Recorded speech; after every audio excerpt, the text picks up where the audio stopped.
Hi guys, welcome back to my channel. Mayam ngasidi Hawai Masoori Kangsoi tawbagi recipe mayam da share tawjarake. Mayam Hawai thongba se sum chasala asu chaningakte aduga mi amana su dum Hawai se pamde kaina haina bayam tai aduduna mayam kalen dadi Hawai si su chaningdabaga aduga Hawai thonga su atai su chaningde aduduna kangsoi gumba tawragadi haure yamna chamna aduduna mayam kangsoi tawbagi recipe mayam da share tawjarake. Tilhau adegi morok atekpa khara daskusa hairibob sisingse loina hape aduga khamen simbi macha se olangdha dadi kalenda di am thoe aduduna yam pale ado sisingse phajana maru se lothok piraga asi yam hapani khamen simbi macha se yamna hapinge haure sillaga di haure kangsoi se yamna aduduna hape sing su khara yam hape sing se kangsoi tawure di sing hap dadi haute aduga Hawai Masoori se pungmuk ai tingaga thamjare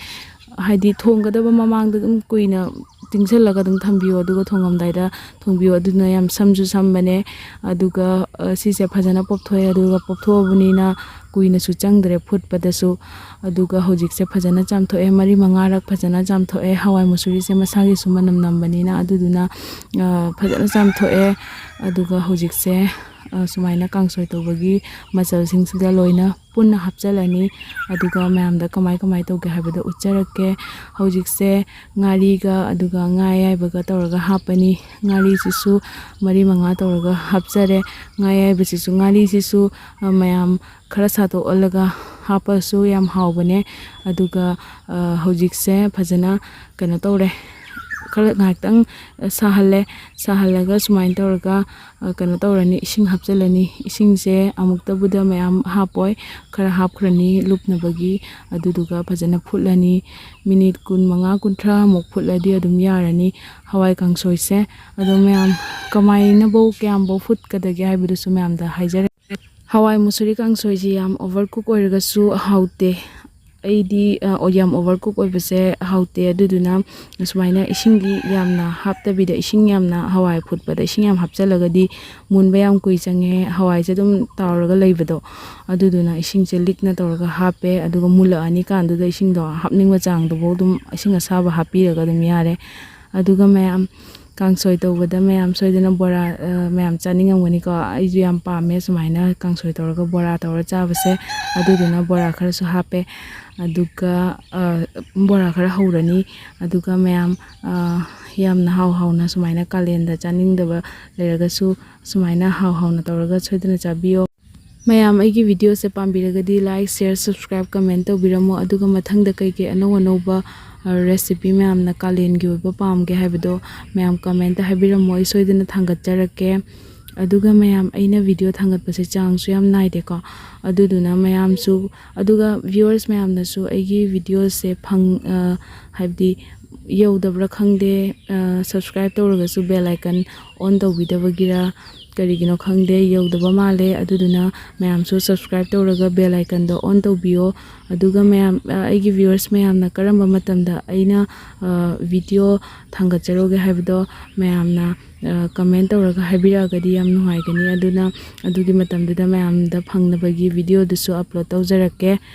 adune mayam hojik se hawai se phana kuina minute kun manga muk phuchale aduga hawai gi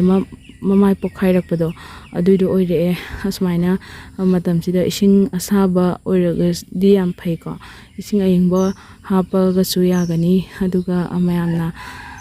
kangsoi se kyamuk mahi se langna chaninge habdu yengaga sumaina hapiyo hawai kangsoi di aidi mahi langinge dum yai hawai khara yawro dum yare aduduna mayam hape singdi adu mayam ge apambai matungina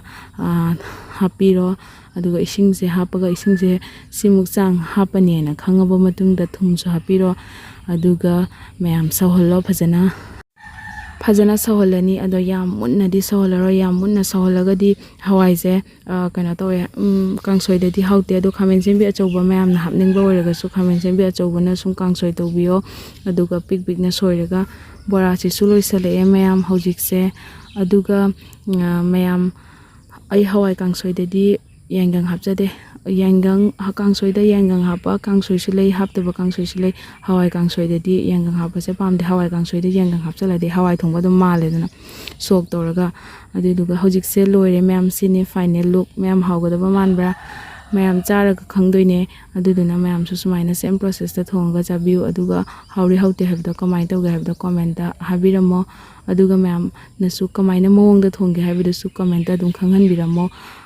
aishu ma'am dagi khangzage aduga loire ma'am ngasigi hawai kangsoi adei bora aduga amet pamaga loire ma'am sumaina kang